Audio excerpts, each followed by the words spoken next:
서동해달라 해갖고 애들이 나둥딱 신나는 노래 이걸 애들이 막 부르다녀 날 만나. 우리가 선거하는데 너무 진짜 올드한 스타일로 계속 하다가 마른 거야. SNS를 통한 선거운동이라는 것이 소통의 의미가 있다고 생각을 합니다. 소통. 선거가 뭐 상대 후보와의 선거가 아니라 어떻게 보면 야권과의 선거였고 후보가 이재명 대표이다라고 생각하고 선거했습니다.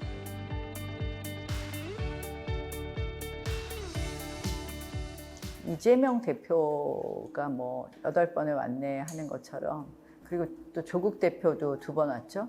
본인들이 마음대로 할 수 있는 국회에 브레이크를 걸 수 있는 사람이다 이렇게 생각하지 않았을까요? 그래서 꼭 떨어뜨리고 싶었던 후보 아니었나 이런 생각을 합니다. 전국의 소위 개딸들이 모이기 시작했어요. 그래서 무슨 오픈 카톡방 같은 게 막 만들어지더라고. 그래서 뭐 이수 폭파방 막 이렇게 써 있어. 지하철역마다 자기들이 시위 신고하고 뭐 확성기 들고 시위하고, 뭐 사실은 선거가 뭐 상대 후보와의 선거가 아니라 어떻게 보면 야권과의 선거였고, 뭐 후보가 이재명 대표이다라고 생각하고 선거했습니다. 이재명 대표도는 사실 뭐 모욕적인 발언을 하고 갔고, 조국 대표는 또 허위 사실을 얘기하고 갔죠.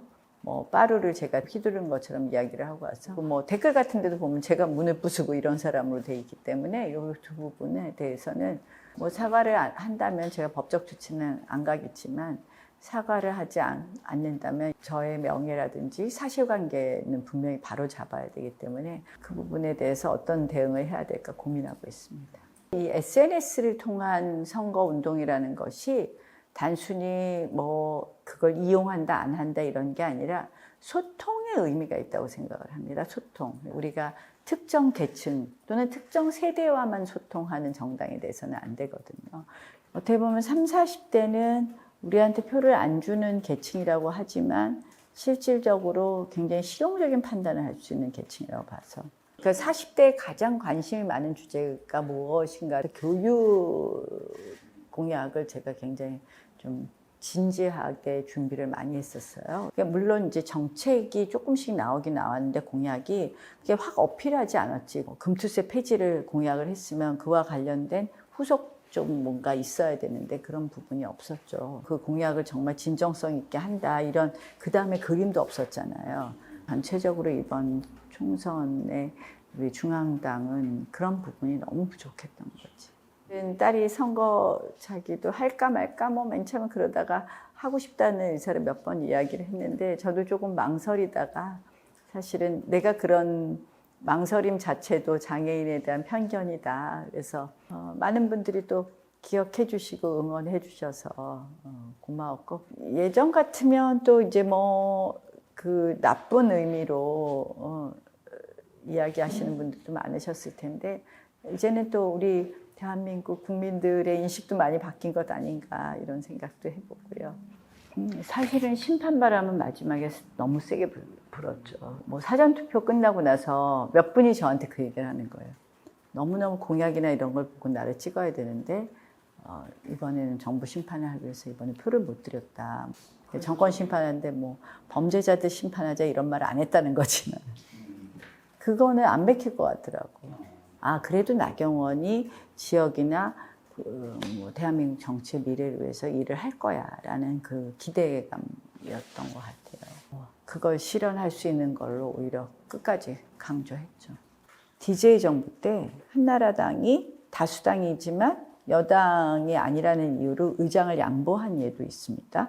아니 국회의 상임위원장은 원래 의석수에 따라서 배분해 왔었던 거잖아요. 근데 지금 그것마저 독식하겠다는 것은 그러니까 의회 민주주의를 철저히 부정하는 거라고 생각을 하고요. 저는 이제 사실은 의회주의자라고 할 수 있죠. 그 의회라는 거는 합의라는 것이 가장 중요한 덕목인데, 사실은 지금 민주당이 합의 정신은 정말 깡그리 무시하는 그런 모습을 보이고 있거든요. 제가 5선이 되면 무엇을 하겠냐고 많이 선거 과정에서도 질문을 받았고, 그때 제가 말한 거는 합의 정신을 복원하고 싶다라는 얘기를 했어요. 저출산하고 기후 문제에 제가 제일 관심이 있잖아요. 인구 문제하고 기후 문제. 노동 문제 제일 특히 이제 일가정 양육과 관련된 노동 문제. 뭐 노동, 교육, 연금 뭐 이런 개혁이 사실 다 인구 문제, 기후 문제하고도 관련이 된다고 보고요. 그와 관련된 상임위도 가려고 그러고 또 그와 관련된 법안도 꼭 좀 통과시켜 보려고 그럽니다. 당이 지금 리더십이 공백 상태인 형국이 돼버리고 말았죠. 그래서 당의 리더십을 빨리 만들어야 되는 것 아닌가. 뭐 내가 해야 된다, 안 해야 된다, 뭐 이런 생각을 아직 해보기보다는 사실은 당이 어떤 그림으로 가야 될까 그 고민을 좀 많이 하고 있어요. 당이 과연 지금 무엇이 필요할 거냐 그런 고민은 저도 당연히 책임 있는 당원으로서 하고 있고요. 그런 거에 대해서 서로들 활발한 토론이 좀 이루어져야 되지 않나 이런 생각을 해요.